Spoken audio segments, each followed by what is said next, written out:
All-Star, where we're getting ready for the very first TFT show match of the event. I am Sam Kobe Hartman-Kensler, meeting with another TFT mastermind, Mark Zimmerman here, to bring us into the Legends match. Yeah, I'm looking forward to it. I've been lucky enough to cast a couple events already on the new patches, so I'm really looking forward to see what people do. Yeah, I mean, I really enjoy set number 2. It's really diversified a lot for me. The Littles is the other part of the TFT match that we'll see later. These are league pros and personalities that are actually below Challenger. And the Legends are the Challenger tier players that are up there right now that we're going to see first. Littles are going to be paired with those Legends as a coach. So they're going to try and come in with a strategy. And then the pairs' combined results are going to determine the final standings for the charity. Yeah, so people actually have to cooperate a little bit more than they might be inclined to normally. Today's first match is the Legends going first. So I'm excited to see a lot of these names you've probably heard before. People like Becca, Disguised Toast, Dog. A lot of them are very, very popular streamers in the genre. Yeah, I'm pretty excited too because with set 2, here you can see them actually. Dog, Disguised Toast, Becca that you just mentioned, then Evangelion as well. First half of them. I definitely watch a lot of Dog. One of my favorite streamers to watch. His Twitch chat is notorious for certain things that it's just hilarious to watch him get into funny situations. Yeah, then you got Toast just moved over to Facebook, so no longer Twitch. That was a big move. We've seen a lot of those diversifications. But I'm super excited to see if anybody has these tendencies, right? Because people have talked about hard forcing just a couple of compositions. Personally, since there's coaching going on here, when I coach someone new, you give them easy. I try and coach them into just focusing on 2 compositions and then rolling off what you get in the early game because it's easier to manage. Other half of the lobby filled up with Kongmen, Virus, Dalsam, and YuYuanYuan. Yeah. And back to the coaching thing, because I think that's one of the biggest parts of this. Yes, it's going to be all the Challenger players playing against each other, but then also trying to coach your non-Challenger TFT player into something better. I feel like focusing on just a couple strategies early and then just making the decision tree easier for them, because where people run into a lot of problems is transitioning their builds mid and late. Yes, it is better to do a whole bunch of scouting and be fluid with your build, but if you have decision paralysis later on, then that's going to cost you. Well, and the Littles, while they will get some coaching by the Legends, it's not during the game. It's pre-game coaching. So you like in these transitions where you're like, is a 2-star Renekton better than a 1-cost Kiana right now? Like these kinds of weird questions that you should know. The coach will not be able to answer those ones. So like you're saying, simpler builds where there's probably less transitioning going on, like Predators doesn't really change. You don't have to transition out of Predators. Did you get some Predators early? Roll for more Predators. Roll. Nice. Keep rolling. There you go. Yeah, I mean, oftentimes we see a lot too. Different economy managing styles. Right now you can go for, we talked about Predators, but there's also some other early game ones. All right, let's get right into it though. Challengers all grouping up here. Everyone waiting for the spatula. Try and get the spatula / so me personally too, I'm good with any parts of a Morella Nomicon trying to get early, because healing cutting, Toast won the charge there. Because Morella Nomicon is so important. There's not that many like must-have items, but Morella Nomicon super popular, of course, for cutting healing and the extra burn damage, but also Phantom Dancers, which we saw a couple people rushing for, bows and armor. Toast already starting to smack talk a little bit. Of course you want to hope that everyone else loses to climb to the top. It's all about number 1. So what's interesting with this set is you have the different tiles. So your board gets picked to be one of 4 elements: Ocean, Cloud, Inferno, and Mountain. And they got a Cloud one, which I think is the most interesting one because it opens up a lot more itemization choices. Things like the Iceborne Gauntlets that are already good become nutty on this board in particular. Yeah, I mean, it's one itemization change. It's basically that item. Because Iceborne gets so much benefit from dodge. There's something, though, with even Cloud maps. If the Cloud hexes spawn towards the rear, then it's not as great for your assassins. Assassins, but also even your Iceborne has to be put on that unit because you only get the dodge if you're actually on that. It does also give a boost to one of the late game strategies, which is Blade Master Cloud Assassins, which is definitely a very potent like full build later on. All those units are much more expensive though. Right now in the early game, you want to focus on getting Woodland Druids or Predators are basically the 2 strong early openers. Yeah, we already saw Virus there had a 2-star Ivern. Yeah, that's super big. This is really early to get 2 stars on your druids. Woodland druids, they're super low cost, so it's easy to sell them later. You don't have to hard commit to them. But you can also go with a hyper rolling strategy. If you get a bunch of woodlands early, if you have that 2-star Ivern already, you get a few more, you can hyper roll for it and pick up things like the Diana Renekton and go into Woodland Assassins for later on in the game and actually keep them the whole game. I know you hate those. I love Woodland. I don't know why you have a problem with Woodland Assassin. I think it's fun. I hate donkey rolling early, just getting a bunch of 3 stars and having that be your end game. I like the transition. So do you play Predators? That a lot of these have. I do play some Predators. Wait, but that's donkey roll. But Predators are flexible. You can go, you throw in a little steel, some crystal, you add the poisons. Yeah, I guess. At least Woodland Druid, you don't have to. You can use them just as a strong early game bridge to some other later game comps. You don't have to go for the complete hard reroll strat with it. Yeah. I think in some ways Predator is a little bit more restrictive because you pretty much need to 3-star your Kog'Maw and hopefully one of your frontline ones as well. Ideally, Skarner's probably the best, or Rek'Sai. There are some things. So if you start Predators and you don't get a lot of them, so you're not 3-starring them, you can transition pretty easily into things like Electric and Poison later on. Because if you econ well and you get up to level 8, you're the first one to get singed. For instance, and you have a Morellonomicon. You slap that on the Singe. That's go-to right there. Right here, we're seeing Electric, which started out, nobody built Electric right when it first came out because the Ornn and Volibear didn't really have that big of an impact. But with the popularity of Zed going through the roof, if you have 3 Electrics, it's huge burst damage whenever it goes off. So we've seen some people focus on that earlier too. And since he's already got the 2-star Ornn, could go for the 3. Well, and that was really great positioning by Toast because he actually had his Volibear as a Berserker jump to the back line and then in the middle of all 3 get his electric procs. It's only a 1 hex circle around you, so sometimes, if you don't get a well-positioned unit, the electric is like hitting one thing and it's pretty negligible, but he actually got it on all 3 opponents there, so that was really good by him. Yeah.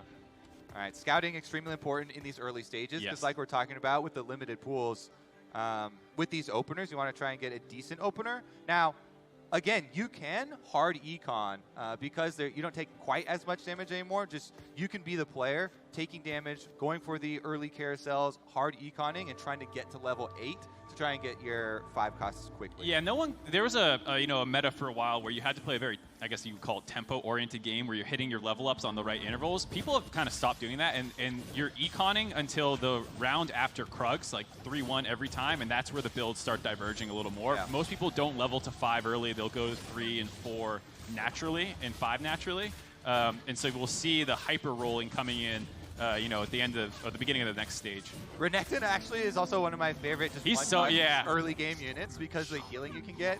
Sometimes you'll see people build Phantom Dancer, maybe even Dragon Claws on the Renekton early, and it just does not die. Similar to like old Kassadin from 7. I mean, honestly, he's not a bad item carry. It's a little awkward to put things on him because if you don't 3-star him, you don't really want him to carry them. But a 3-star Renekton is actually pretty gross at fights. It's actually very beneficial to identify what your cheap units that are going to be your item carries early on are. You want to throw away unit that you're not going to have to use later in your end game build. Nasus is another great one for me when I rush Morellonomicon. You can AoE burn everybody around him as well. And it being 1 cost, you get to sell them back for no cost to yourself. Let's see what we're developing into, though. We got 6 veins here for Toast early. Yeah. Lights really got nerfed and fell off, so don't expect him to go super heavy. Yeah, there was a preseason tournament, Rise of the Elements, that was put on, and it was pretty much the Light and Shadow show, and both those got nerfed pretty hard, so we're seeing other things start popping up that we've been talking about, but Toast, when you get 6 veins, you buy them. You 3-star a vein, maybe you actually can kind of go down that route. Yeah, splash some Rangers is still possible. I feel like because Poison is so good later, anything that can branch off that can still be viable. While it's not like one of the big meta endgame builds, you can branch off anything into that. So a lot of the tournaments that I was casting, like Poison was a great counter to the Ocean Mage stuff that's also very prevalent right now. And like if you can fit that 3-unit package into your builds, a lot of time people will do it late game. All right, another scramble. Let's see who are we following here. We just get the whole board up here to see the reaction. Yeah, I like that you can see everyone pop off if someone steals their thing. Another spatula. All right, Dog gets this spatula. I don't think he got the first one though. So no, I think that was Dalsam got the first one. Yeah, Spatula's also kind of got nerfed because you don't get the double stats anymore for spatting something up, but still very good for, say, mages. You know, you can get a double cast Annie or double cast Malphite. There's a lot of 2-unit synergies as well that makes it a little bit easier to pick up some of that stuff. All right, let's see. We had Woodland Druids plus the Talia. So this is super flexible. And since he's holding on to Syndra, looking like some Ocean Mage / Summoners early, Dog right now, yeah, is definitely building into it. You can see Zyra is one of the 1 costs that you want to hold on to. She's so incredibly good early, plus is in the Summoner, Mage, Ocean endgame build. And he's already got a couple pieces here with the Vlad Syndra, so it looks like that's what he's going to build towards. Yeah, he's just going to hold them. Ocean Mage, it's good early game if you hit the 2-star Vlad and the 2-star Syndra, but if you don't, you can just hold them and slowly build towards it. Looks like he's holding off getting the Thresh, though, until actually needed. Yeah, I mean, you basically just run whatever you 2-starred early on, because 2-starring right now is so important, and the synergy's not quite as strong, especially early on in the game, as previously. And you can see with the dodge and the Phantom Dancer, yeah, going to take a lot to take down that Ornn, and it's the 2-star Vayne left. She can kill him before the ult. This dodge, the dodge for Talia keeps dodging. Oh! Takes him down. Toast has to sell out to get above 30 gold, trying to make sure he gets the most out of his income. Looks like he's still deciding on what to branch to. I guess he's holding on more lights here, picked up the double Nasus, and only needs 2 more Vaynes. Yeah, I mean, it's you know, if you get that much in one category, it's kind of hard not to index into it a little bit more. Yeah. Becca's in the Predator route, though. If you just need 1 more, then you definitely roll before you level up. There's a big, big drop-off in the percentage of level 1s that you're going to get as you go up to level 5 and especially level 6. So you want to get that 1-cost 3-starred before you get to those higher levels to avoid wasting money. Yeah, and Light has a fair amount of 1-cost, 2-cost, and 3-cost units that like hyper rolling can play well with, where you're not just rolling for just the Vayne or something. You can pick up a lot of other units. And Vayne is actually the most important 1, 2, 3-star because Vayne will be your carry because of the percentage damage. Very good with scaling with attack speed items. Here we see the Woodland Druid Assassin kind of set up, but doesn't look like he's found a LeBlanc I'm yet. glad he's not like gonna hyper roll for it. Maybe he ends up doing it, but he could. Looks like in overtime it's gonna be the Mouth. Oh, nice burst here from the Talia. Gets his ult off. That's perfect too because that hit him up to 30 gold, I believe, for your extra interest. Wow, first place, already above 50. Yep. Also, what you basically do is you're going to keep your Woodland Druids through mid-game, and then as you 2-star your Oceans and your Mages, you're going to slowly bring them out. Let's see here. Yeah, Dog is going for Predator. Predator setup. Sold off a lot of the Mages. I'm curious if he's going to hyper roll for this, because he doesn't have that much economy to burn through to get the things, and he's really far away from 3-starring anything. So yeah, I seriously doubt it. This doesn't feel like you're not far enough in. Usually you want like 5, 6 of these units already found naturally to hyper roll it, because otherwise you have to find so many, and they're probably a little contested. Yeah, I think it's really a hard int if you hyper roll now, because he has the pieces for late game poison, electric. And if you get to level 8 early, we're talking about Zed and Singe are 2 of the greatest 5-cost units, and their synergies really come from the items. Singe with Morella Nomicon, because he walks around, poisons everybody, it's insanely good. And then Zed, of course, you want your Guardian Angel, all your shadows will revive, things like Redemption will also proc for all of them. All right, here's Virus with the hyper roll, trying to find Woodland Druid completions, as well as the Renekton. It's the Woodland away. Druid Assassin. This is my most hated build that you're talking about. I love it. Keep going. See, this is one of the parts where it's really hard to coach new players too, because you have to spam through your rolls, not miss anything. I think the hardest part of it is just like your eyes seeing everything quickly and absorbing the information. He did complete the 3-star Nasus and get kind of close to, I believe, the 3-star Maokai as well, so pretty well set up there. Yeah, and Toast's doing the same here. You can see this re-rolling down before he levels up, so he can try and get everything 3-star here. He has the 3-star Vayne already. Yeah. He had 2 in, and he has a completed Vayne on his bench. So I think he's already done it, and that's why he stopped re-rolling at this point. Because he doesn't care about 3-starring Nasus or 3-starring Jax or anything like that. So he did like a half super roll and just stopped doing it once he found all the pieces he needed. He actually have an extra Vayne there as well. Yeah, he had one on top. May as well pick it up. Just for good measure, because nobody goes lights anymore. Right? Yeah, it's the easiest one to hyper roll for. Yeah, it got heavily nerfed, so we'll see how he does, because he's got the Vayne early, and that's the most important part where we're talking about. Now he's going to want to put all of his items onto that champion. A lot of TFT is identifying what your carry is going to be. A lot of times it's going to be something that has 2 offensive traits, and then throwing 3 items on that champion, because it's a multiplicative gains here if you're able to juice it up with both traits and items. Yeah, and the items that you need for each carry is really different. Like a Kog'Maw likes a Ludens to splash and try and get the Predator executes coming through. Vayne usually wants like a Runaan's Hurricane to be able to get the Silver Bolts on multiple targets. It really changes, what you should prioritize in the carousels. Evangelion with some Ocean Mage starts for himself. Again, people kind of refer to it as Ocean Mage, but kind of long gone are the days of 6 mages. Yeah. When it first came out, it was like, oh, cool, you get 6 mages and you like throw a mage cap on Annie or something, so you always have your 2 Tibbers. But summoners are just so good, and splashing the 3 summoners, few oceans with your mages, you also get Inferno for your brand, and it's insane late game. One of the most consistent, I guess, late game comps, and so that's why so many people were going for it. Yeah, you can usually, if you do find the Vlads and stuff early, you're pretty competitive in the early game, and then like you're saying, late game, it has so many top end with Bran, Annie, Yorick, Zed, if you have the right items to throw them in there. You can put so much stuff in an Ocean Mage build at the end. Yeah, the big part about Ocean Mage, if you're trying to play it, is getting to level 7 and getting your brand. Level 7 is good for trying to roll for your 4-cost purple champions.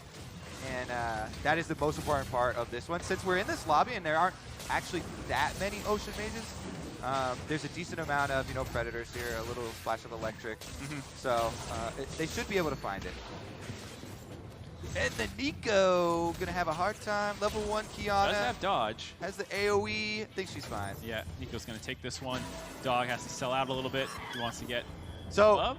What is your actual favorite Kiana map? Because Kiana changes based on the type of map, and this is Cloud. It's one of the best because you only need 2 Clouds and you get your 50% dodge, which is very good team-wide defense versus any physical build. But my personal favorite is actually the Mountain. I was going to say, actually, early game Kiana with the Talia is disgusting because you get 1,500 health from the shield. It's like a whole extra unit. And assuming you've 2-starred one of these, the problem is the shield is on a random unit. Yeah. So, sometimes it goes on whatever is going to get focused later and doesn't get that value, but it's really, valuable for just having 2 units in. Yeah, here's a look, though. So basically with this strategy, you start out with the early power of the Woodland Druids, which basically beats everything. Yeah. And then, since you are re-rolling early and you pick up these things that nobody else wants for any other build, Renekton and Diana, you have Desert and you have Assassin there, so you get a Kha'Zix later. That allows you to scale the earlier type champions into the late game. I know some people like the Infernal Kiana just because it does combo with the Diana very well, but I still don't like that because then you have to put a maybe when a Mumu comes out, because he's going to be a 5-cost Inferno Warden, like that would maybe be a really nice 3rd Inferno piece to put in. But right now, none of the other ones feel that great to kind of slot in. All right, let's see how everybody's doing on their 3 stars. Let's see. Dog's got Steel in as well. He's kind of going for the Blade Master. Yeah, he's got the Nocturne carry already. So if you turn, this is one of the really popular carry builds. Nocturne has such a good passive with Blade Master and basically any other offensive item. I just love Nocturne in general. He actually uses utility items really well, too. Sivir and him are basically the best, too, with things like Sword Breakers and Hushes, because his AoE cleave will apply the debuff and CC on everything. And so you can sometimes get pretty crazy. I really like the hard carry. It's better. It's better for sure. Builds, though. Yeah, you can see him just cleaning. Taken down. Let's see. He's on a lose streak anyway. Looks, he's got 5 losses in a row. That's an ideal loss. Only 1 unit alive, take a little bit of damage, get the most gold. That's one of the things, too, the nuances that the Legends are trying to help out their littles with is managing your streaks. Yes. Especially early on, it's sometimes very beneficial to streak for a loss. Get your early item priorities for the carousel. and you don't actually take that much damage early on. Let's see, how are we doing here? This looks like, yeah, this is the Ocean Mage checking back in on. Evangelion is rolling for it, and that's the brand we talked about. He was able to get it, and already you can see you put your items immediately on your carry. Brand tries to stack. The Oceans give him extra mana to cast his ultimate, and since he's a mage and Inferno, you have 2 offensive synergies here to help out the ultimate. Later on with Zyra going in, he's able to get the Inferno for the extra burn and mage double cast. Yeah, that's what makes the Summoner variant of the Ocean Mage so good, is that Brand, Annie, and Zyra form such a strong core, and then you get the last Summoner of either the Yorick or the Zed if you have the right items, and it's just so potent with the mana coming in. You get your summons super quickly. It's really good. So even though he's at, he was at 45, I believe, life when we were on him, should be able to stabilize pretty easily. You saw there, it was a 2-star Annie already. Really powerful. Let's see, Becca needs, what, 2 more Skarners. If you 3-star Skarner, and you get Crystal later on, throw in the Ash, it's so crazy trying to take one of those down. Even if you have a couple items on it, the Skarner really lasts forever. Skarner can become a bit of a carry. If you 3-star the Skarner, you get the Crystal buff, and you throw like a Warmogs on it, the shield that it gets, the reduced damage from the Crystal passive, it's basically... Warmogs, Phantom Dancer, Skarner. Yeah, it's unkillable, and then it just has the Predator execute, so it just whittles you down. She already has 2 pieces, right? The Thornmail and the magic damage reduction from Dragon Claw. If she can get some Giant Spells, it's actually going to be so gross. Alright, let's see. Just keeping at 50 gold. She's in a bit of a weird spot with the Kongmen, too. Hoping to 3-star it at some point, but... I mean, it's way too late. It's way too late. I don't really care about it too much. I think it is a little bit of a bait, too. Sometimes people end up spending a lot of money for that. But the 3-star Skarner is huge. Oh, here we go. Hard rolling for Dog. Trying to upgrade. And this was one of the... synergies that is improved by the map. And this is why I really like some of the build choices here. The Blade Master Assassin Cloud that we talked about. Since he got the early Spatula, he decided to slap that sucker on Nocturne here. He's already got the blades in. He's got a Gen on his bench as well to potentially start swapping in later. Yeah, let's see. He's got the 4 Blade Masters for all of them to pop up. Let's see how he stabilizes here, because Qiyana is also an extremely good side carry. He throws on the Thief's Gloves, so even though it's 2 random items, Qiyana scales really well with almost all the items. And just as an individual unit, he is extremely powerful with that ultimate. Yeah, Qiyana is... I mean, she's never going to be the focus of your comp, like you're saying, but she performs even without items. Flash some Thieves Gloves on that baby, too. Yeah, Thieves Gloves are so great. One, they're fun just to see whatever comes on, and 2, they're such good like off-carry items, like you're saying. You just throw them on whoever's your second best. And she's the reason that I'm saying that this build is better on this Cloud map, because Qiyana is Cloud, so you get extra dodge. Yeah, you combine it with the Yasuo, you're at 2 already. If you do grab the Janna, it's one of the few that goes 2, 3, 4, and so you're not really over-indexing. There we go. He does end up 3-starring the Nasus, and he's got 6 Aatroxes as well. So this is one of the calming builds to play. When you identify you're going lights early on, you can ignore everything in the shop except the light. Just set yourself at peace of mind. If you have a friend, it's very easy to teach them this build because nobody else goes lights anymore. So you just say buy all lights. There you go. Strategy done. Yeah, unfortunately, it's not really working out for Toast. He's in last place right now, and his Vayne doesn't have quite the right items. You really want, like, Giant Slayer or Ruined Hurricane, some of these other things. The Gunblade, or the Rage Blade is good, though. Yeah, Rage Blade's definitely very good because with the extra attack speed you get from Light, it helps you stack it up faster, and by the end... Look at this. Yeah, this is insane. Gets the extra heal from the last Light. I don't know. Big CC, though. 3v1. Nami ult! And he goes down. This is one of the reasons why nobody does lightsaber. Yeah, there's just too much stuff that's good into it. He also doesn't have the Yorick yet, which I think is a really critical piece because it gives you more frontline. Yeah. And that's something the lights are kind of lacking, but Yorick's sort of tanky, and then his summons do a good job of buying extra space for Vayne. Yeah. It really needs to stay alive the whole time. And it's really hard for them to get it, right? Because it's a 4-cost unit, and you spend so much money hyper rolling. Now he's got no money left at level 7, and fairly weak. And Yorick is contested, like we're saying. It often ends up in Ocean Mage build, so it's not like, oh, no one's in Light. It's like one of my most important units is contested still. All right. The brand with Morello Nomicon, definitely a good start here. This is only a 1-star Annie, but he does have the mage cap on it, so you get your chance at getting your double tipper, then he hits it here. Yeah, really big stuff. Toast is in a lot of trouble. He got through the bears actually pretty quickly. Yeah, I think he's good here. Both the 3 stars. Ooh, the double annies, though, it's hard to take down. The double tippers, he's never going to have the damage. It's not going to be the killing blow, I believe, for Toast, though. He's got a decent amount of life left. Yeah, he's got a couple losses still in him. Ooh, Vayne almost dodged the Cinder Q. Almost clutches. Who's going to be first out there? Toast at the bottom, 18 health. Dalsam not much higher at 22, and then a bit of a gap before Evangelion. So he gets first pick here. What's he going for?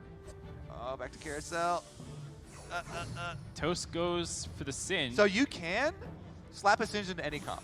But he's running light, so. Singed also, like the way it gets it most value is from the Morellonomicon. He's the best Morellonomicon user in the entire game. And so if you have a Morellonomicon, you should just stick him in because he'll carry. But without the Morellonomicon and not having any synergies, I'm not sure the Singe is going to stick around. There's actually zero chance because he's level 7 right now, and light you need 6 of them for your 6 lights, and then he's using the Kindred for a Ranger bonus for the Vayne. So there is no room. It's like a dog. Dog got his Force of Nature off that, so he can get his 3rd Cloud in. That's huge. And not a lot of people really go for Blade Master and Assassins. So especially on Cloud map, I think he's got a pretty easy, clear path. Man, Virus is on a 12-game win streak. This is the comp, my most hated comp. I love it. This is exactly what I want to see. But he accomplished all the check boxes, right? You 3-star your Renekton, you 3-starred his Diana, and 3-starred a couple of the Woodlands. And he's riding high on it.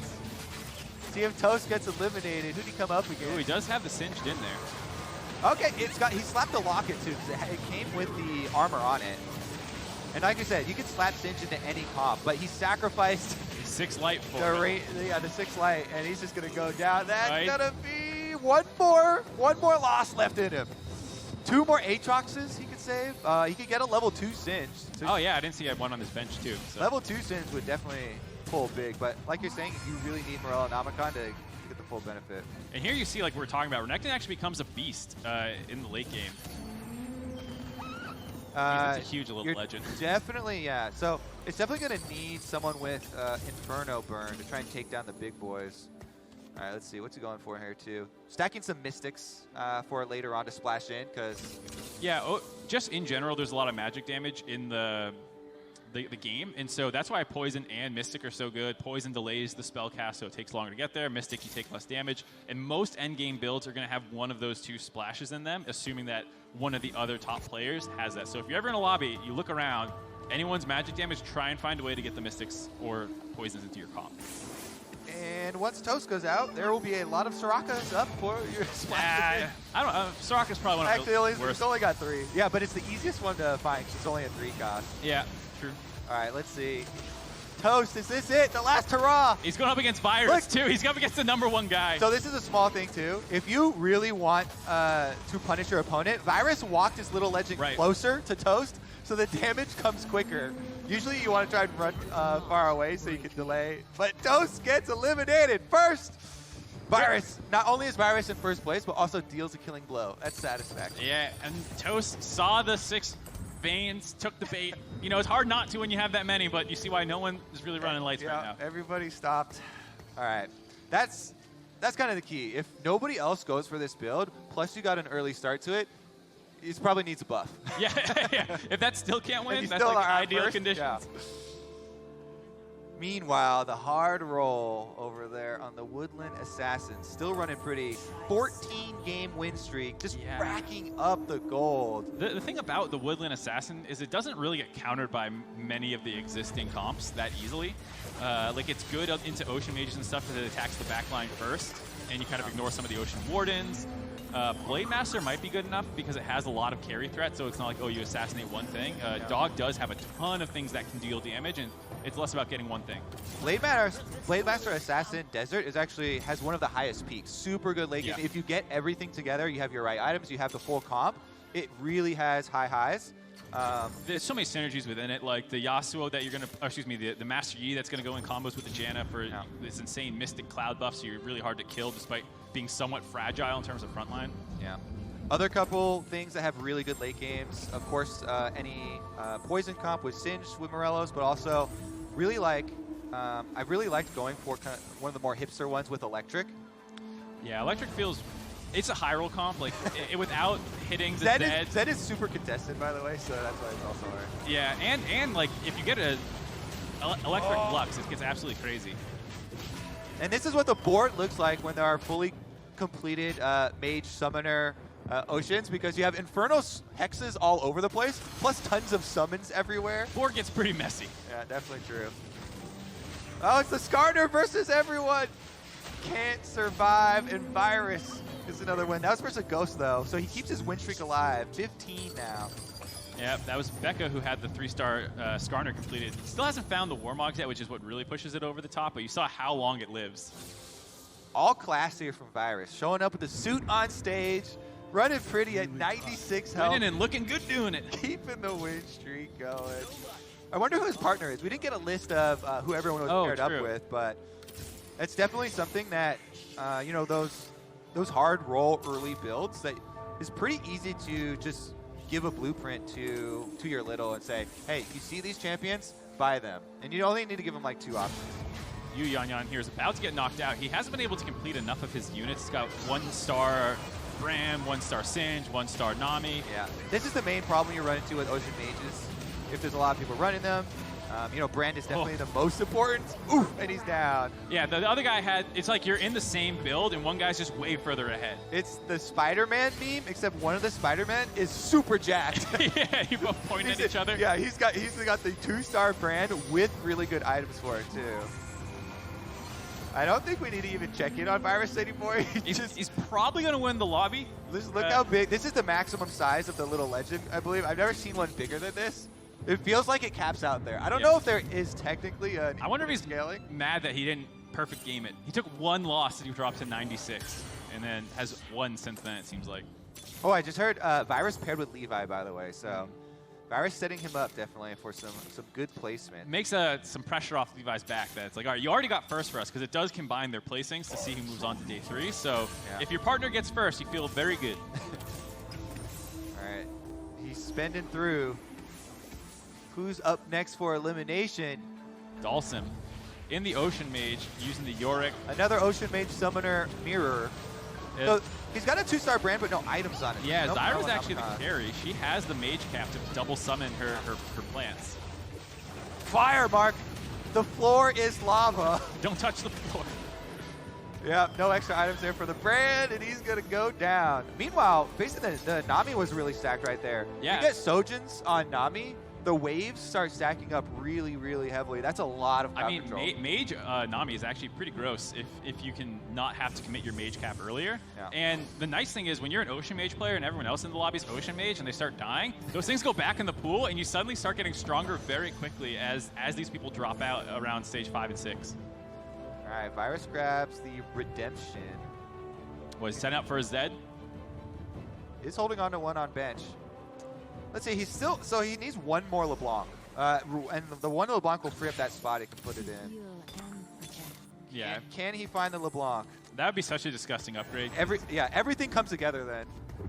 Opens up the slot, powers up your main carry. I like what Dog's done though, because this is really good itemization for what you want. He's got these goods for the splash like side carry over there, but then you have Sivir with your on-hit items. Works really well with her ultimate. He's got a red buff that can apply to multiple people, has the disarm to apply to multiple people, and Nocturne full carry here.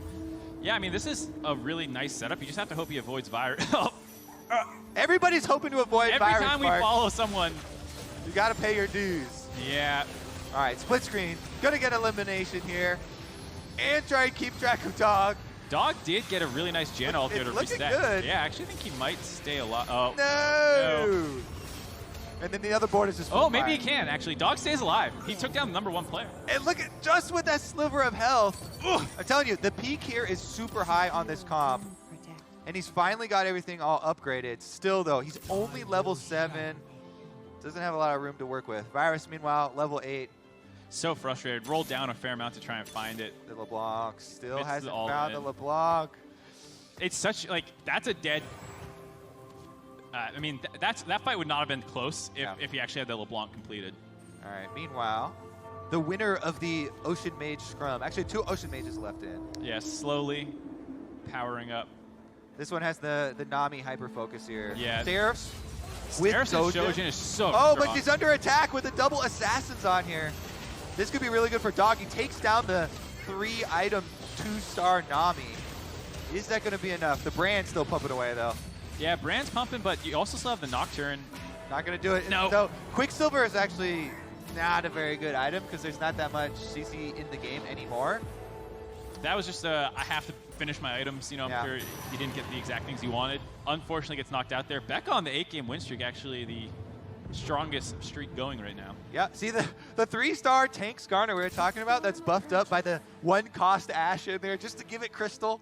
Yeah. Last and give time for the poison to take it. This is the ideal comp basically for the only thing that is the Soraka, which should probably get swapped out for another Mystic, but she has the Predator, she has the poison, like that is the textbook comp basically. And the real synergy for Singe, as we mentioned, is the Morellonomicon. Yes. So she needs to slap one of those on. If she could get that, let's see, what'd you get off Dragon? Dragon Claw here. Actually, this is really big. Good magic resistance later here. Yeah, it just doesn't really have a unit to throw We've got it an on. open spot. I guess you put it on Zed, just so he doesn't get one-shot by Ocean Mage AoE. What did Becca get? Oh, it's just a red buff down there? Yeah. It's pretty tough for Predator. Nothing uses it that well. She has the Nico's help. Oh, she already has one too as well on top of the Skarner. Single application for red buff though. I mean, ideally, you'd probably want to slot it in for an extra item. Just throw it on Soraka. Yeah, all of them are single targets. And you're going to trade Soraka out for Nami probably if you can find it, or even, you probably wouldn't do it Yi. So she's saving the Nico's help instead of upgrading to the 3-star Warwick. She also didn't put anything in the Cloud Hex tile there.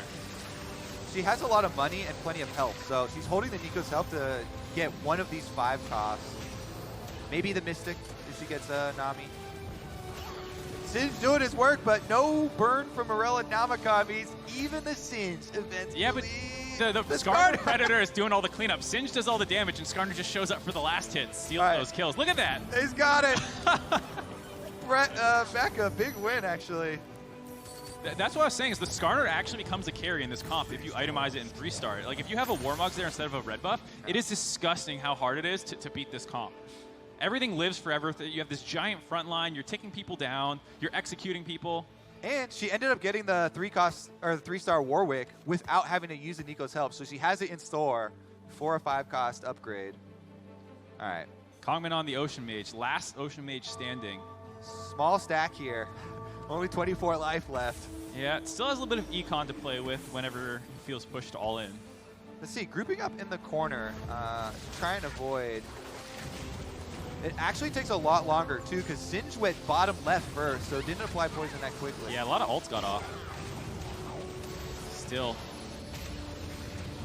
Kog'Maw, though, fired away still, applying the Predator, getting the executions after Singe gets him low. Yeah, Ocean Mage is a comp that I feel like whenever I watch it in tournament, it seems to get outpaced by one of the other comps come late game, where Poison does very well into it, Predator gets the assassinations, the assassin builds are actually really good into it as well. So Kongmen needs to all in right now. Also, by the way, before this game started, we had set up, talked to a couple of the players if they would be willing to come over and help us and join us at commentating if they got knocked out. Becca was like, yeah, sure, I'll come help over if I get knocked out. She's going to the top. She might even win. Yeah. So maybe we'll just talk to her at the end. I thought she was being a homie to come out and help cast it with us, but she's like, maybe I'm gonna win. Maybe I'm gonna win this. I'll talk to you later. All right, let's see if she can pull it off. Actually, this is Kongmen's last stand against Virus's assassins, and it's so brutal. He did complete the 3-star LeBlanc off screen, so Virus is super strong right now. Yep. Again, Mark, I just you hate to see it. Build, but getting all those 3-stars, you hyper roll early. Oh, there's a force of nature, and it's going right for Virus. Oh, he's pinging it too. The rotation. They're both. Yeah, I'm so pissed when that happens. Like the best item in the game. Yeah. Right in front of your opponent. And it's very frequently on these endgame carousels because they are filled with items that haven't been built for completed items, and it's very hard to make a force of nature.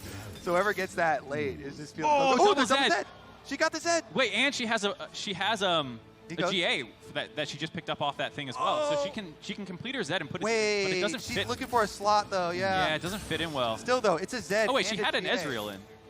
That was actually Nice. easier to clear up. That's a big upgrade. Zed becomes his own carry with no synergies, nothing. Yeah. So every shadow gets to use the item, of course. So GA works. They all res. Yep. Let's see here. She's still sitting with a level 1 Ashe though. Just applying Crystal to Skarner. Yep. Helping Skarner out. Doesn't use a Twitch, so you could in theory swap that for a Taric at some point if you wanted, but not sure it's needed. All right, it's actually looking pretty good for her. Zed hasn't been focused at all. Gets a couple of the shadows to start rolling, and the poison ticking through. It's only really... It's so tanky. It's so annoying for an assassin to try and punch through all that health, all those resists, the flat damage being applied, reduction from the Skarner as well. So like even if you kill the back line, there's so much power in the front line. I'd love to see it, Mark, when the you want the when the woodland assassins start to go down and they can't finish, don't get first. Sweet day. You know, I wonder, is the force of nature a trap? Would it have, because both were going for Zeds. Ooh. What did we miss? It was too zoomed out. I couldn't see. Is it Shadow Did she roll past something? Did she roll past a good Lux? We'll have to check that in. She got a Taric in for Crystal instead of the level 1 Ashe, though. Oh, yeah, so she could go 4 Crystal. And that is insane for how tanky it makes it. You just have to give up something. I'm not sure. She couldn't get it in. I don't know if she needs to. It's just... Oh, God, the Taric got his ult off. I think this is actually over because her top end is so good. Singed and Zed, as we were talking about, those are two of the best late game scaling units. Building with items for both of them. So that's what I was saying. Was the force of nature potentially a trap? Would it have been better to go for the GA for Virus? Because he's also an assassin. He can use Zed very well. Yeah. And I think he had some. All the crystals! The Taric upgrade too! Oh my goodness. 3/5 cost. Do you give up on Leveled Mystic? Up. Do you need Mystic? I don't know. You don't. Because Assassin is not that magic-y. Yeah. You don't. You definitely don't. So I think he's already way ahead of you. Yeah. Done it. I'm thinking out loud. Just the late game light too. That's a hard. Oh, yeah. Not really gonna do much for you. No. That's 5 health left on Virus. He knows impending doom in the next matchup here. What can even roll for? 3 stars Maokai. He can. I don't. Spam roll, yeah. You would have to 2-star a bunch of 5 costs, slap those in. But Becca's already built around her is so much better. She can Nico's help if she finds another Lux, right? That's okay. Yeah. I'm with you. That's insane at high end. She's already gonna win the matchup. Yeah. By the way, Lux with 4 crystal is actually a tank. Like when the assassins jump to kill Lux, she's gonna live a really long time. Yeah, they're all tanks at that point. Wait, what'd she just sell? I don't know. She's 8-9 right now. Yeah, I don't know. Is she BMing? She sold Janna on accident? I think she's BMing on purpose. Is she just using 8 on purpose? Becca! Becca! She is! Toast is talking to her. They might just be laughing that she sold it, though. Look at... We're definitely going to have to talk to her afterwards to see if that was BM. I only need 8 to beat you. Yeah, I mean, look at how long the Lux is living with the Kazakhs hitting it nonstop. Uh-oh. Is it going to cost her, though? No, the Zeds are... She's got it. No, she's got it. Fine. Yeah, she's fine. The Zeds are cloning. Oh, my goodness. Becca with the BM win. What a stop.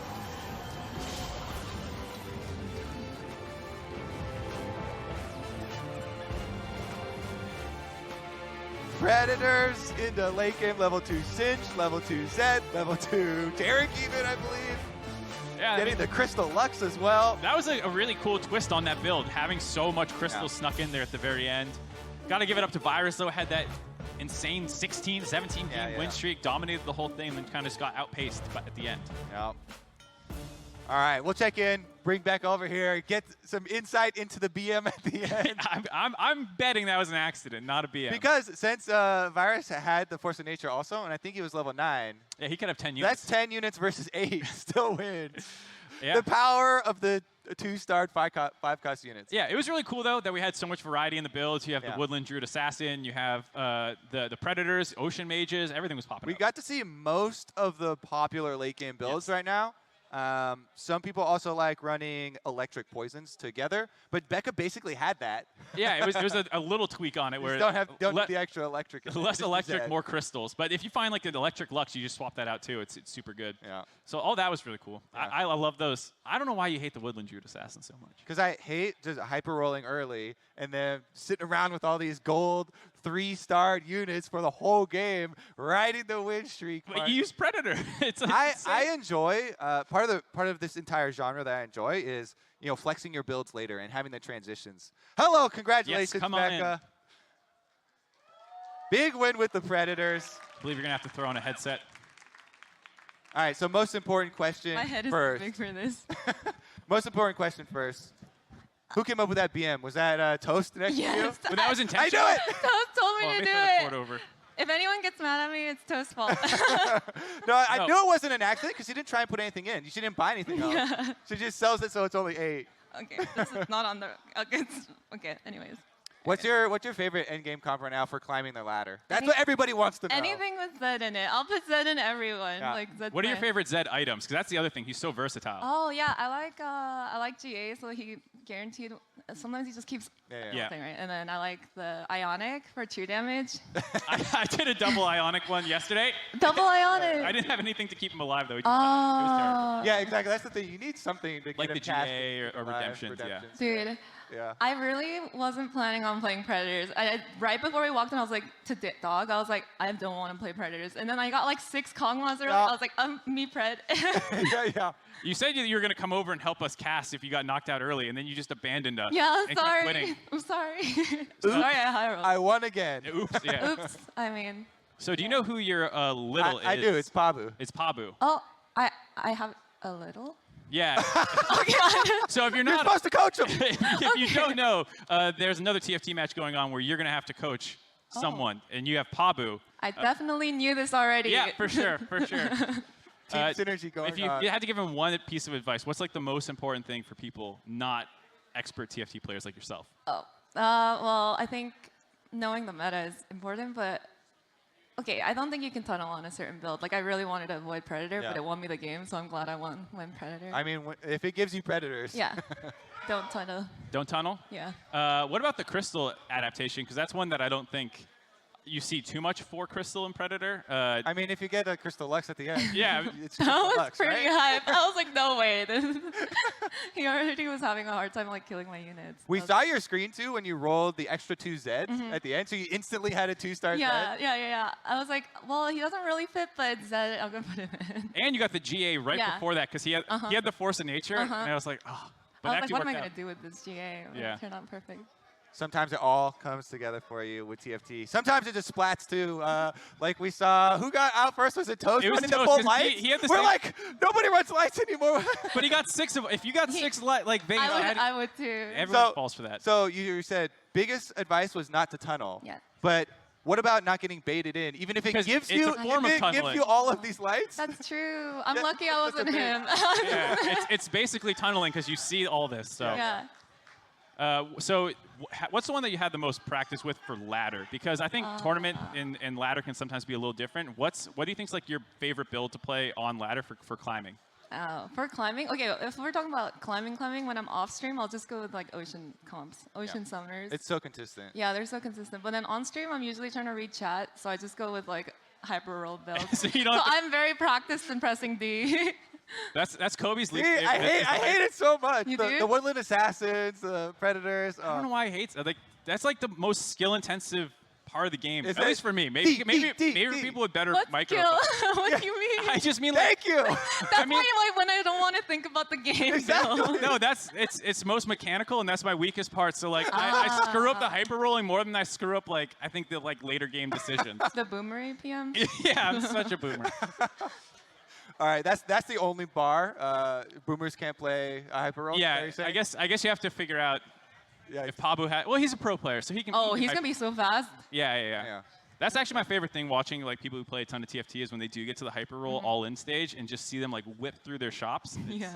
Yeah, like Kian. Yeah. I honestly really enjoy the mid and late transitions. When someone has been like hard econing and you just hit 7 and you're like looking for, brand or whatever 4 costs to put together, or you just hit 8 and you're trying to get 5 costs. But we're done now. We're going to stick around though, because after the break, we're going to hear from Rick Fox on his 20